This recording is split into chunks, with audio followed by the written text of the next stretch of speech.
সকাল সকাল ঘুম থেকে উঠে চলে গেছিলাম কাজের উদ্দেশ্যে এবং অন্য দিনের তুলনায় কিন্তু আজকে আমি একটু বেশি টেনশনে আছি। কেন? বলছি দাঁড়াও, ভিডিওটা দেখতে থাকো। সো দিনটা ছিল 30 জানুয়ারি এবং আজকে আছে হচ্ছে আমার এসএমএস ব্রাইড জুরন, আজকে আমার ব্রাইডের এবং ওয়েডিং রিসেপশন সমস্ত কিছুরই বুকিং কিন্তু আমার কাছে আছে। এক এক করে সমস্ত লুক শেয়ার করব।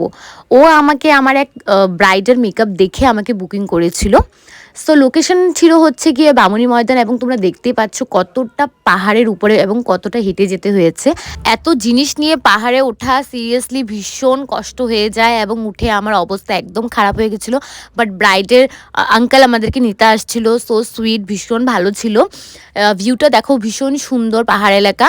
তো যেটা বলছিলাম যে কেন আমার ব্রাইড যখন আমাকে বুকিং করে, ও আমাকে জুন জুলাই মাসে আমাকে বুকিং করেছিল। সো আমাকে বলেই দিয়েছিল যে ওর হেয়ারের প্রবলেম আছে, কিছু অসুখ হয়েছে যার জন্য ওর প্রচণ্ডভাবে হেয়ার লস হয়েছে।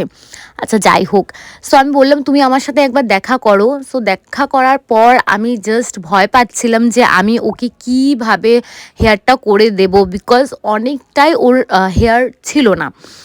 দেন আমি যেদিন কাজে যাই আমি সেদিনও ভীষণ ভীষণ ভীষণ ভয়ে ছিলাম যে আমি কি করব না করব, আমি কোনো কিছু জানি না। জাস্ট 1 মাস আগে ও আমার সাথে দেখা করতে এসেছে, আমি অনেকটাই নার্ভাস ছিলাম। কিন্তু আমার ব্রাইড আমাকে